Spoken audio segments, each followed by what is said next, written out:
All right, let's go. And welcome back to Meeting of the Minds. Today I'm here with the great Valentin Kalika. Valentin, thank you for joining us. I'm happy to be here. Thank you. Okay, so let's take it from the top. Something we were speaking about just a moment ago, the difference between an American coach versus a former Soviet Republic coach for sports. The training, the education is different. Talk about that a little bit. Yeah, so all systems actually for coaching started from our coach's education. In order to be a coach in Soviet Union and now in former Soviet republics like Russia, Georgia, Belarus, Ukraine, and so on, you have to have a coaching degree. You go into sport university and you get in coaching degree. For that, you have to study anatomy, physiology, sports psychology, general physiology, biochemistry, biomechanic, principle of coaching, principle of teaching, and so on and so on. It's a program for 4 or 5 years. When I evaluate my program, what I got in Soviet Union, in United States, after evaluation, it equal to master degree in United States, what I got. Compare my classes, what I took back in Soviet. And I graduated in Kyiv, Ukraine. It's the capital of Ukraine. And so that's what we had. And why I'm saying that, because we've been prepared to be a coaches having same curriculum in the whole Soviet Union. And now it's pretty much same, changes a little bit, rules changing, but pretty much same in all those post-Soviet countries, Soviet republics. And so that's a system, curriculum. When we can start wrestling, actually speaking about age, back then, I started coaching in late 70s, beginning of 80s. That's why I started coaching. And I remember I had a couple kids, really talented kids, and principal of our sports school told me they could not be with me because they're too young. They were 8 years old, 9 years old. And we had to start back then with 10, 11 years old. So, and that's what we had. We did not have like USA. I just telling what we had, not trying to criticize or whatever. So in USA, it's a non-profit organization and so on and so on. We had a budget organizations like a schools, sports schools. And so we had a coaching staff in the schools. And every coach had to have a certain amount of kids, certain amount of group of kids. Like me, when I was a beginner coach, I had to have a 4 group of kids. Each group would be 20 beginners. So 4 group of kids, 20, each one 20 beginners, overall 80 kids. And again, we had a very similar program. So if you travel from Kyiv after 2 years of wrestling, travel to Georgia, whatever, they pretty much would be in the same level, doing same curriculum. What kind of curriculum? Yeah, so that's what people wonder. Curriculum was a lot of gymnastic, like the kids would probably, in some very strict school, they would have to pass the test, like front roll, back roll, cartwheel, handspring, climbing rope, certain amount of pull-ups. Yep. I'm sorry, somebody called me. Certain amount of pull-ups in order to pass for the next level. A bridge. And the exercises actually, which I do not see sometime in our developed program, like a bridging, walk around your head, stand on your head, all those tricks with a bridge, it was very big. I mean, it's a wrestling exercise, but very related to gymnastics, right? So gymnastic and acrobatic was very important, and my opinion, I agree with that, still very important. So in the first couple of years, I would say first year, we suggested about 40% of the time of the lesson have a gymnastic. It could be specific gymnastic, related to wrestling, but you started somewhere, when beginner come in, you have to teach them front roll, back roll, handspring, cartwheel, walking on the hands, backflip. It's taking time to teach. And so we had to learn how, as a coaches, we're supposed to know how to teach this stuff and show this stuff.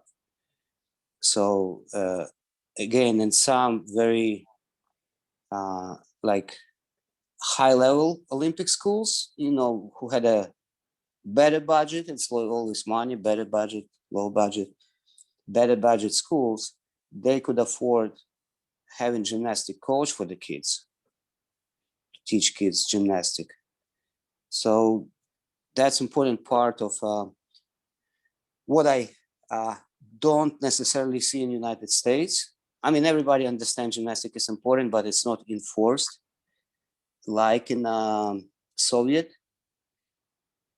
I spent a lot of years coaching in California and seeing a lot of coaches. And again, now we start speaking a little bit because I'm kind of not speaking, not systematic, but kind of comparison.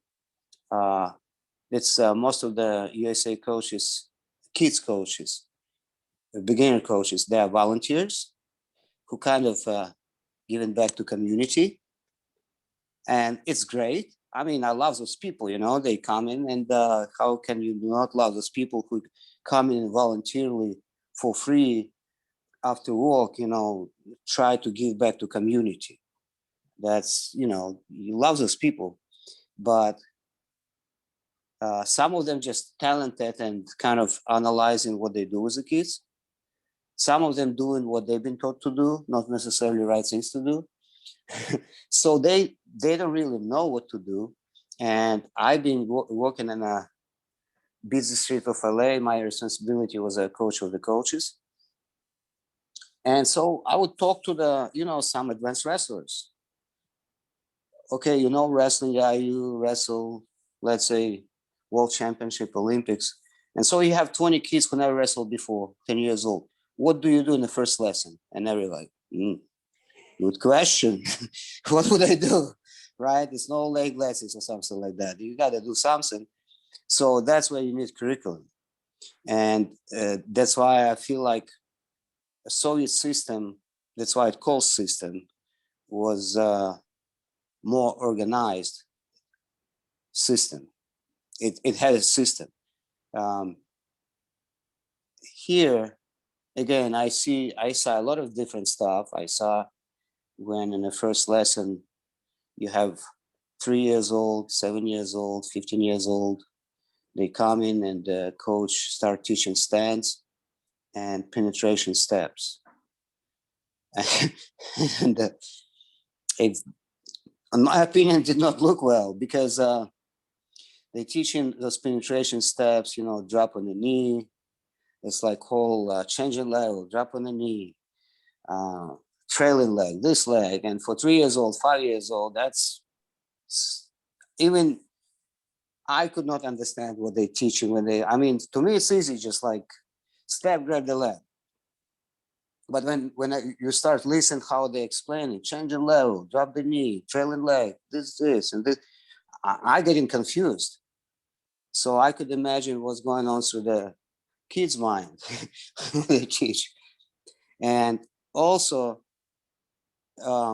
again, we've been taught when you going under, like underarm, so you change the level, but you're not touching the knee, because when you touch the knee, it's hard to come up on your feet. You have to have a special skills to come up. And so we never touch the knee. If you watch old wrestling schools, even now, it's better not touching knee, so it's easier to finish. And with experience, you go through the knee when you wrestle with experience. And again, my opinion, it's my opinion now, not Soviet opinion, whatever opinion. What I see when kid going forward and going on his knee, especially 5 years old kid, 5 years old kid, in this age, usually head bigger than body.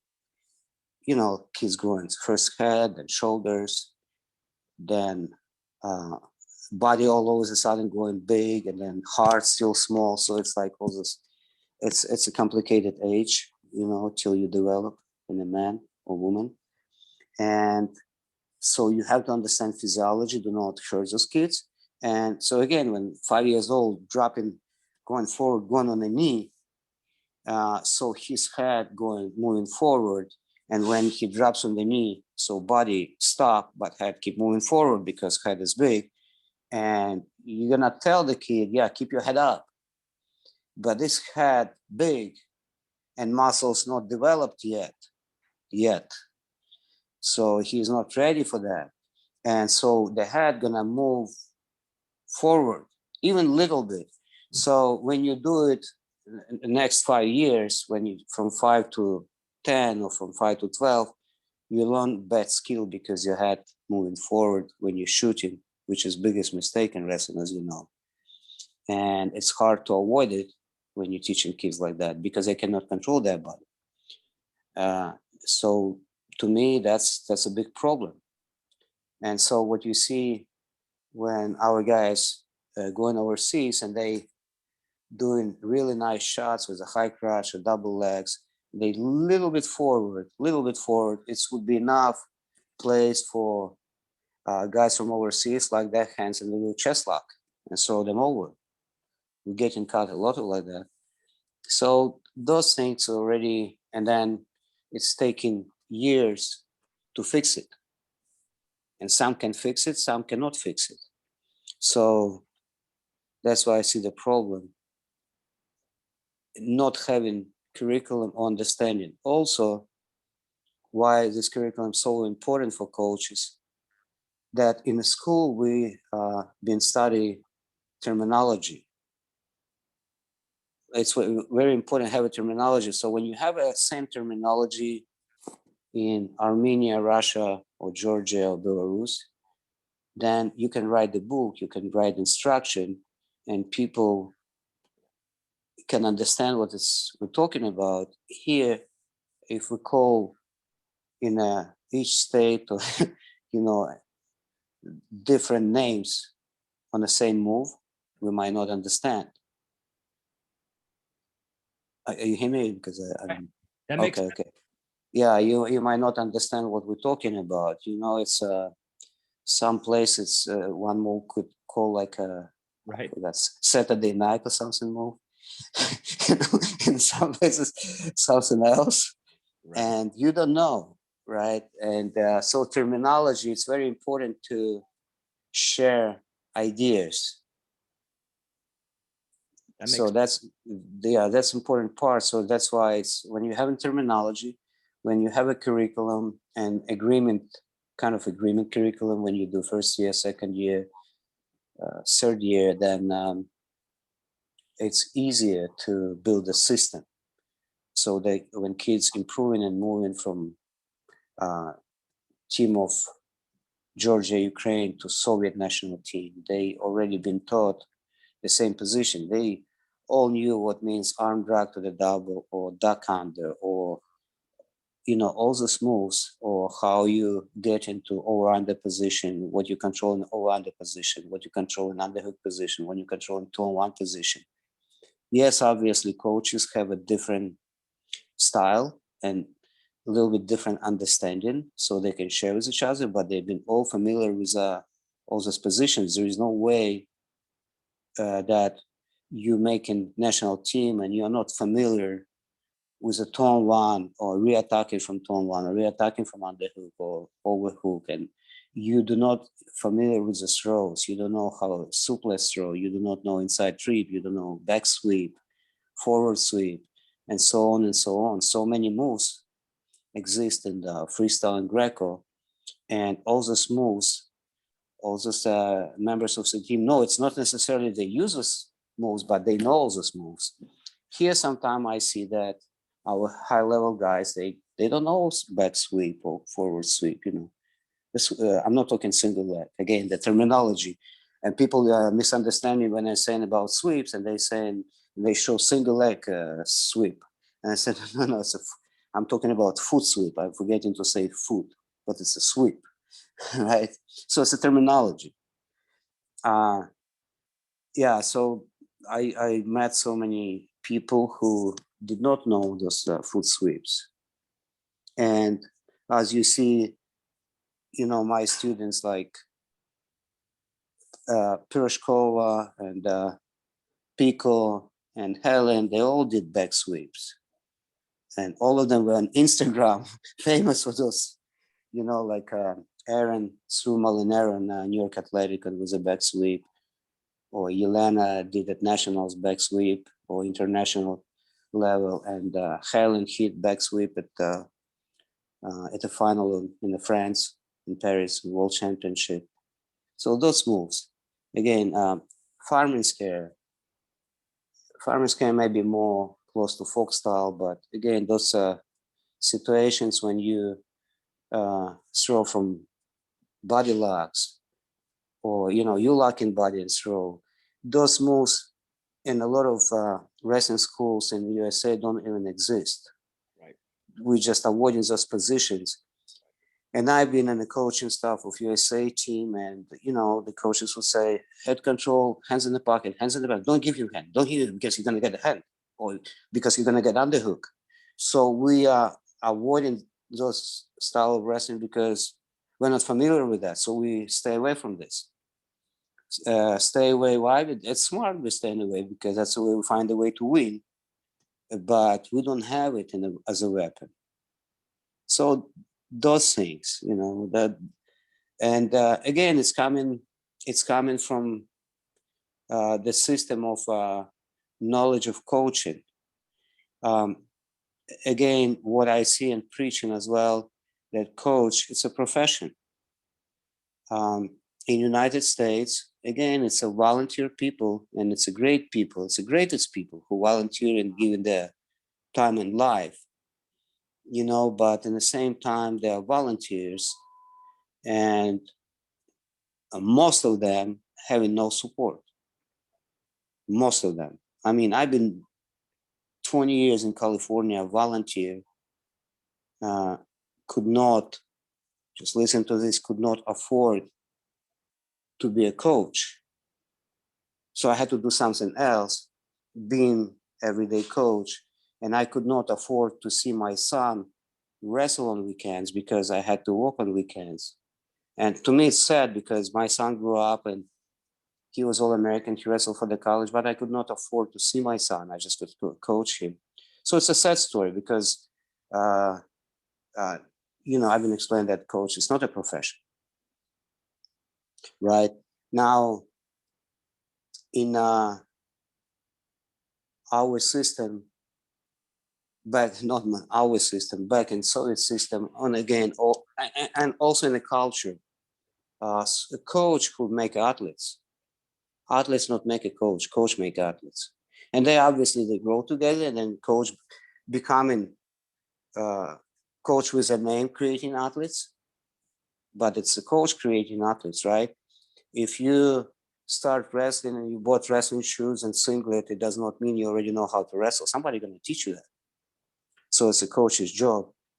And so in those countries, coaches as a profession who get in kind of respect, you know, if athlete winning nationals or international tournaments and big international tournaments, that's always mentioned through the people who try to admit success of the athlete, the name of the coach, because it's a, you know, it's this, it can be separate. And that's what is create also culture of being student of your coach, being proud of of your club, of your coach. It's a loyalty thing. That's why relationship is different, I think. I mean, yeah, we see a lot of examples here as well of relationships, but it's not the same. It's not the same. Like everybody knows in Russia, Sativ coach or Karelin coach. And here you changing coach is pretty much easy, like t-shirts sometimes. This is too old. I gotta change my attitude, I gotta change whatever, change coach. So, and when you change coach, you change in style. Right? So that's how I see the difference. And yes, it's hard. It's a different culture as well. And again, it's a plus and it's a minus, because you go to school, so you have, you go to club, you have a coach, you go to high school, you have a coach, you go to college, you have a coach. So you get used to change coaches. That's, you have to do, that's reality. I coach my son, but he changed coaches too, because, I had a lucky situation that his coach went with him. He got job at the university, so my son went to university, same coaching, and I was around. But usually you changing coaches, so it's nothing wrong to change coaches.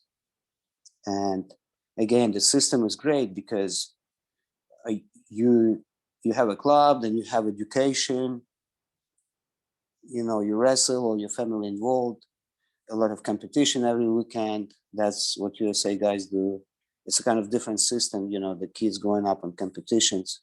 So it's a different system. It's also a system. And like I said, there's a lot of pluses here. But the minuses, and that's what you see in international wrestling, that guys from overseas, they're more technical.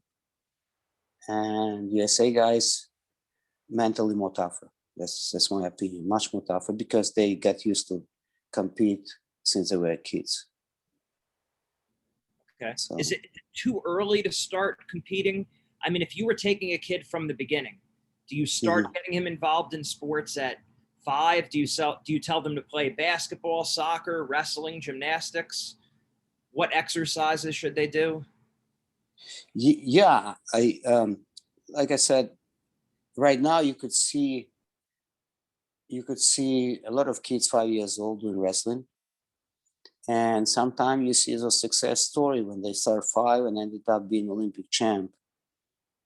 I honestly don't know those names. Maybe they are. I gotta ask. I see Kendall Cross every day, so I gotta ask Kendall, when did he start to wrestle? Maybe he started 5 years old.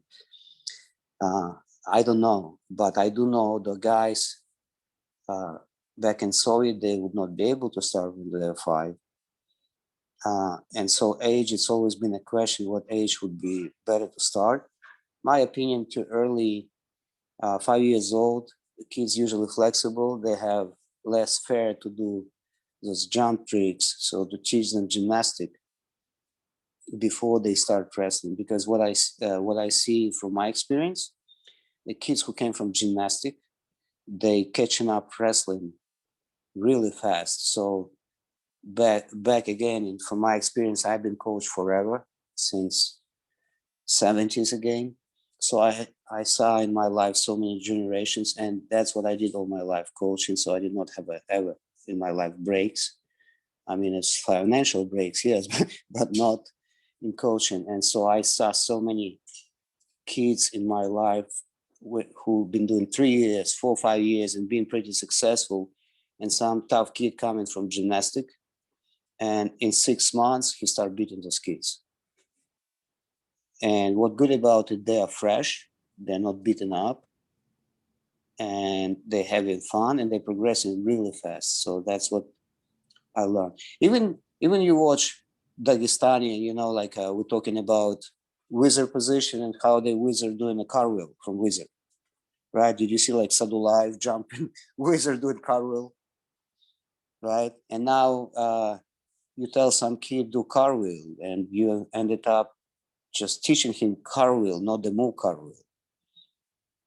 because they don't even know what it means, cartwheel, some of them. They know wrestling stance and penetration steps, but they don't know cartwheel. So yeah, a lot of moves like that when you using gymnastic or even arch and throw, back arch throw. You know, if you're not able to go to your bridge from your feet by yourself, it's probably scary to do that. Or bridging exercises, we disregard bridging, but people also forgetting that wrestling rule number one in freestyle, Greco, folk style, whatever you take, it's a pin. And so if you pin in 5 seconds, it's nice, right? You don't have to worry in the final match about takedowns and all the strategy. If you just, I remember Metkov got pinned in the final with a head and arm throw, right? So everybody getting cut. Schneider got cut with Sadulayev. I remember Helen won Olympics and she wrestled her first tournament in Ukraine. She got pinned. Now, 2 days ago, Bek Bulatov got pinned, leading like 8-0, right? Did you see this match? In Asian Olympic qualifier. Bek Bulatov, he's a great wrestler. He got pinned. Everybody getting pinned. And they're not doing bridging. That's important. So Yeah, I think that the problem is we get afraid that if we don't start the kid wrestling right away, he's going to be behind all the other kids, and then when he starts, he's getting beat by them. But you're saying yeah, that's very short-sighted. it's not geometry. It's not this. This could be like this, you know, up and down. Right. It's not. We see so many gifted kids. You know, you watch a kid 3 years old. Oh my God, he's Olympic champion, and then he's 8 years old. All of a sudden, he's too tall, shoulders too skinny. Oh, it could be opposite. You know, that's. And I remember you telling me that to break a bad habit, it takes 6 years to never. Yes, yes, yes, and that's those kids getting those bad skills, and and very gifted kids, and it's hard to fix it. So if the kid didn't start at 5, let's say they started older, let's say 8, 9, 10, you wouldn't have them shooting down to their knees right away. You would have them just straight up. I would teach them duck unders. Yeah. That's a change of level move, duck under. Right. With actually outside step. How now everybody talking about outside step. They just duck under move. Right. Is it better to start with an outside step instead of an inside step? It's all philosophy. What is better to start, but you know, but an outside step, duck under, it's easier to teach not touching the knee. It's just easier, in my opinion. So there is no argument what is better. Whatever is better working for you, that's what is better. Right. I guess I would be afraid that if I didn't teach like wrestlers to shoot, maybe they're not going to be aggressive. Maybe they won't be. You want the athlete to be aggressive, so I guess that's what I would be afraid of. Well, again, we had a philosophy now, wrestling a little bit changing, but in the freestyle, we teach kids duck under, arm drag, takedowns, and obviously throws. Head and arm throw, arm spins, and then all those throws. When you start to understand, it's easier to teach those foot sweeps, inside trips. You know, when they know that they also plug in little legs attack, but with understanding of body locks and grips. You know, you have to understand grips because in order to shoot, you have to have a control. Again, USA school, and again, it's a tough school. But it's more head control, head changing level, blocking head to head. Russian more likes to do tie up if you see it kind of. And where's tie up coming from? When you teach kids upper body throws, so then they become comfortable with the tie-ups. Okay. Having having as a weapon those upper body throws. And you see those throws in the world all the time in World Championship and Olympics.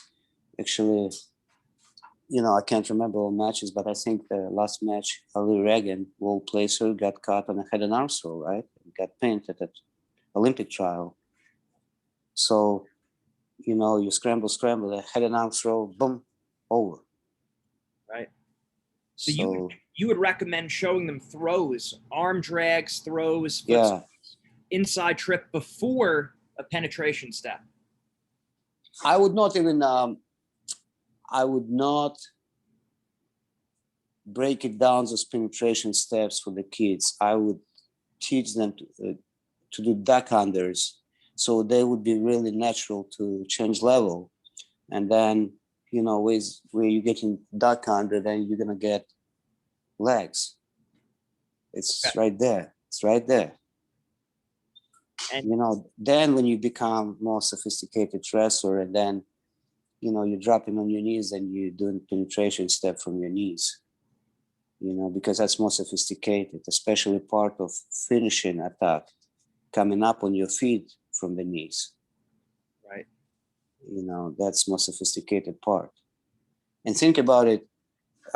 If you drill all your life, 5 years old, you're dropping on your knees 100 times a day for next 10 years. What's gonna happen with your knees? Right? I mean, it's good for market to sell knee pads, and make some profit, but I don't think it's healthy for your body. That's a good point. So I see a lot of points against it. Okay. Dropping on the knees. Now, with the attitude of throws, sometimes it's so easy just to grab, even from the leg, grab the body, and instead of driving forward, just throw back. And that's what I love about Dake. He figured out how to do that all the time. Like last match was in the semis, he wrestled. No, right. You see, he started from the ankle, come up to the body, load him, and pretty much did arch throw with a moving leg. I mean, it's the basic of his move. It's an arch throw, right? And then move the leg. And it was a nice throw, and he's doing it all the time. Right. So it's came from upper body. Look, his gut range, phenomenal. So Dake using a lot of upper body. And that's why it's his strength. That's what I like about Kyle. He's very intelligent guy. He's not worried about what everybody do. He does what makes sense. He using his body, he using his legs. So that's what I'm saying. It's not necessarily to do knees, the dropping knees. It's not. And especially when a lot of wrestlers take bad shots and score from a front headlock position. Exactly. Yeah. Would you start that right away, teaching them how to score from a front headlock? So yes and no. So again, in coaching philosophy, if I have a group of kids, I'm gonna teach them defense more than offense in the first couple of years. Why? Because this way, I'm not taking them to the tournaments yet. So if I would take them to the tournaments, I would worry about it. But because I'm not taking to the tournaments, I teach them techniques. I do not teach a lot of defense because I want them to encourage offense in the practices. So if I teach kid defense and offense same time, and he's not, he's not kind of, he will be afraid to do offense because the partner doesn't know how to defend the guy. So I kind of encourage offense. So it's a kind of coaching trick. And that's what we've been taught in the sport universities. It's priority for the beginners is offense than defense. And then when you become, after first year of wrestling, you start learning defense, but it's better to start from offense. Better to start with offense. Yeah. Right. That Yeah. makes sense. But definitely no shooting to their knees, more duck unders, arm drags. Yeah, from tie-ups, Right. right? To learn how to do tie-ups. Big part of wrestling, tie-ups. If you want to do arm throw, you need the arm, right? Do you like more elbow control or more inside control? Or doesn't It doesn't matter. It's like I said, I wanted to say I teach my kids, but I don't teach any more kids. So, but when I was a kid coach, and I've been kid coach for many, many years, people probably know me as a Pico coach or Helen coach, but I've been coaching kids for many years and actually developed a lot of tough kids back in Ukraine. And I coach thousands of kids, not one kid. It's now I became like individual coach. So, and I had a lot of tough guys, Soviet Union champs. So it's not what is better, inside, outside. You teach everything.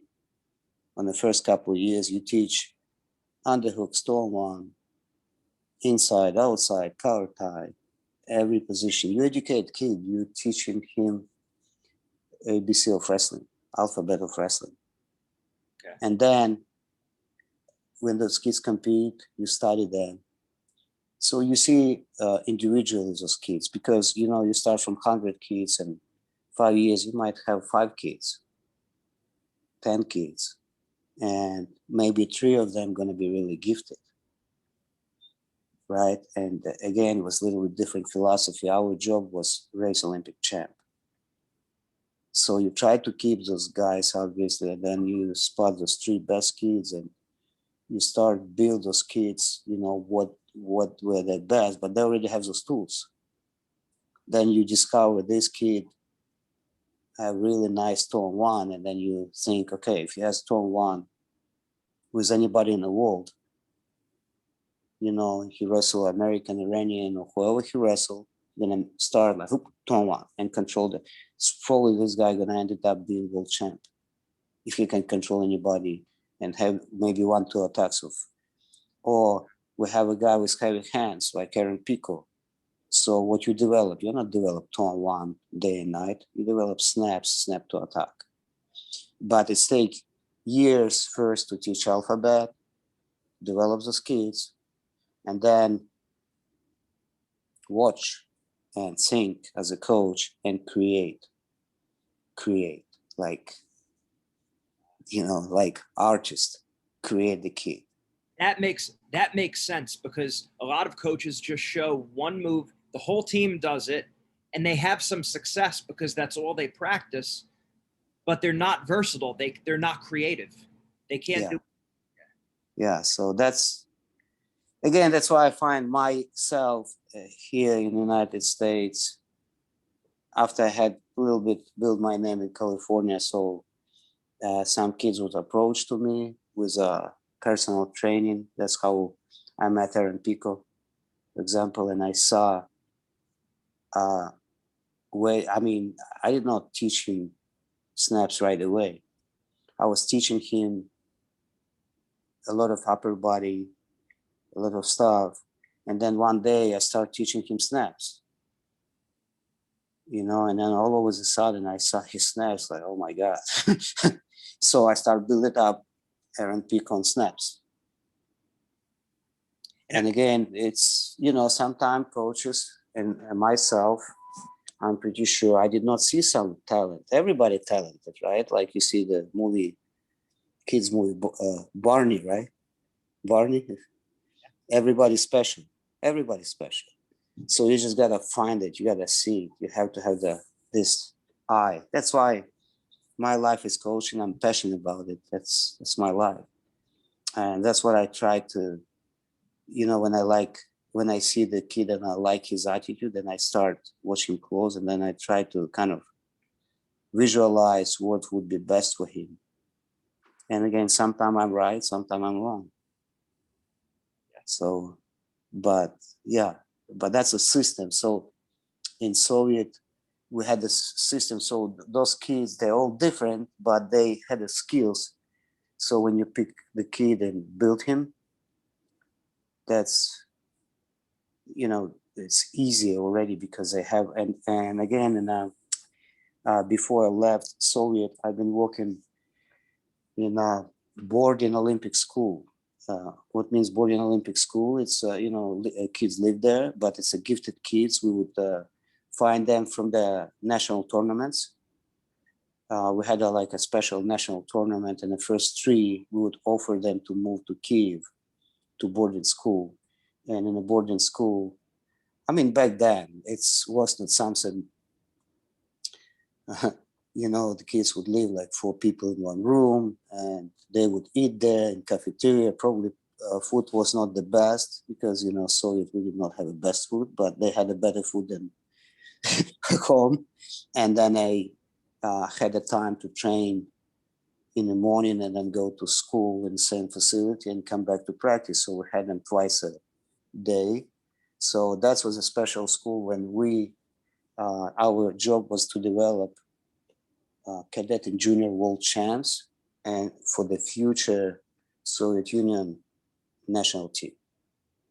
So that was like a ladder, you know, so that's why I was.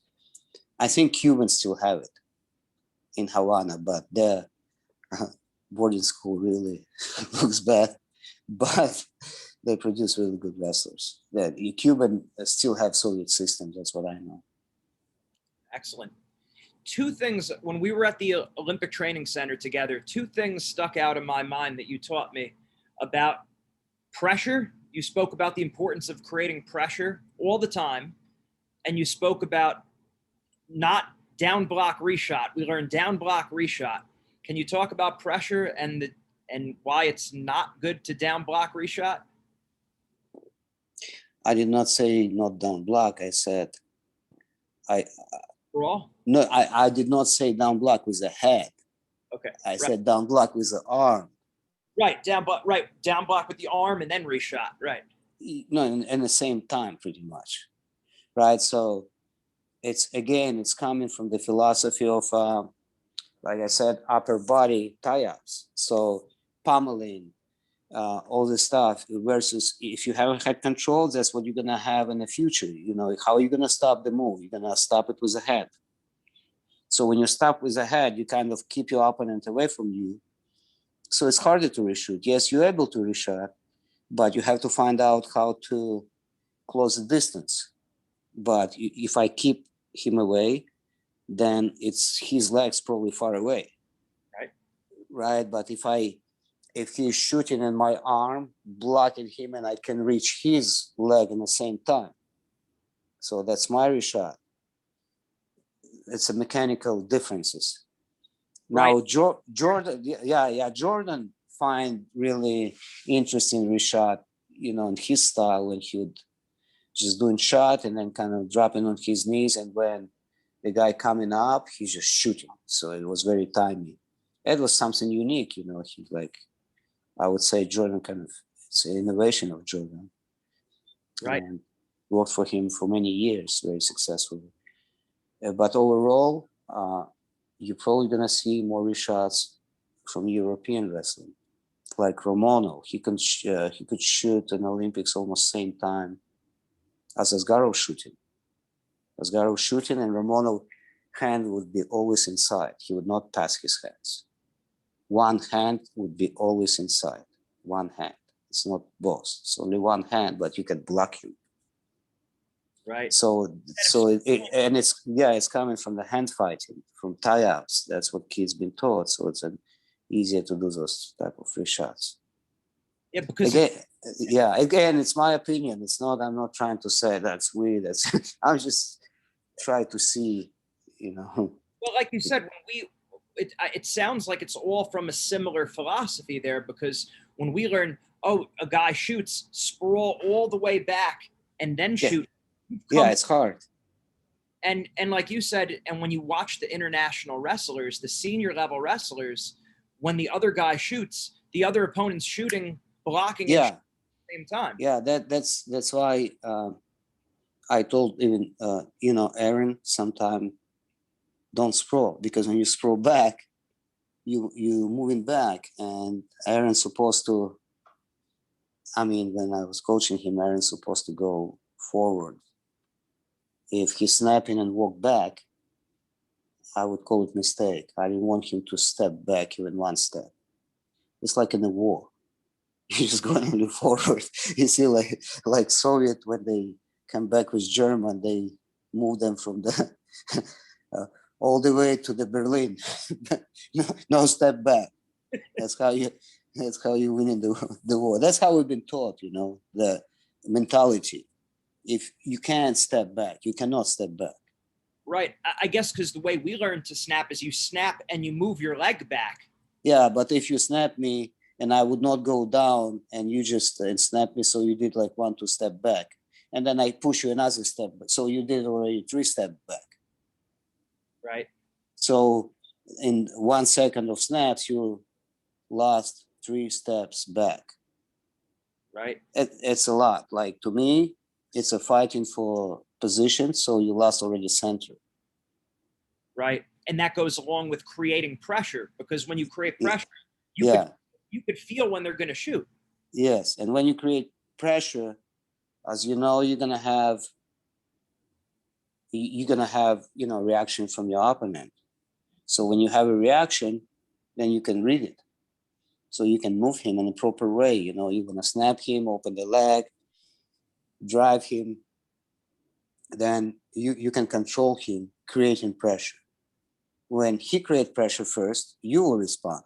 But when you create pressure first, he will respond. So it's an art to create pressure first. Having good stance and using your hands, establish contact first. It's very important.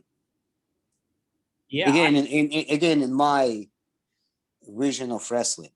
Right. Because, like I said, I don't want to argue. I know, some coaches, and they're great too. They're shaking hands and they're stepping back and having hand control, staying low, and they're doing something from there. And that's their style. Again, my coaching philosophy, that's what I preach.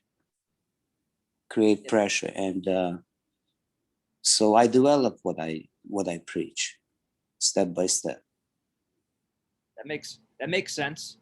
And now, last question about the training. 2 things that I remember you telling me that you did with the athletes. You would have them pick up a rock, throw it for time, and then grab the rock, throw it on the other side. That was one thing. And then, of course, the bands. Talk about how you incorporate that with the training. Is that for time? Do you set the clock for 6 minutes? It's a different time of the year or different period of time. It could be different. You can simulate matches 6 minutes, kind of combine throwing rocks and doing bungee, or you can use bungee to build the wrestling skills. Like teaching snaps, teaching 2-on-1, teaching duck unders, teaching shots with a bungee. It's a lot of technique. Everybody got YouTube their opinion how you do that. I got my opinion. It's but bungee is a great tool because it's very similar to wrestling. If you want to do something close to wrestling, the bungee, it's a kind of resistance of the kind of, I would not say the same. It's nothing the same like a human body, but at least you're stretching it. So it's like a resistance. It's a resistant band. So again, you can use for many, many purposes. It's very useful, and taken, it's in the bag. It's always with me. Travel all over the world with me. I use bungee, to learn my moves, even though now they're saying it's a new system, but I think my grandpa taught me. So now it's a new system, maybe. But it's very useful for the exercising, not only wrestling exercising, just, general exercising. Again, now it's a new system in some fitness clubs.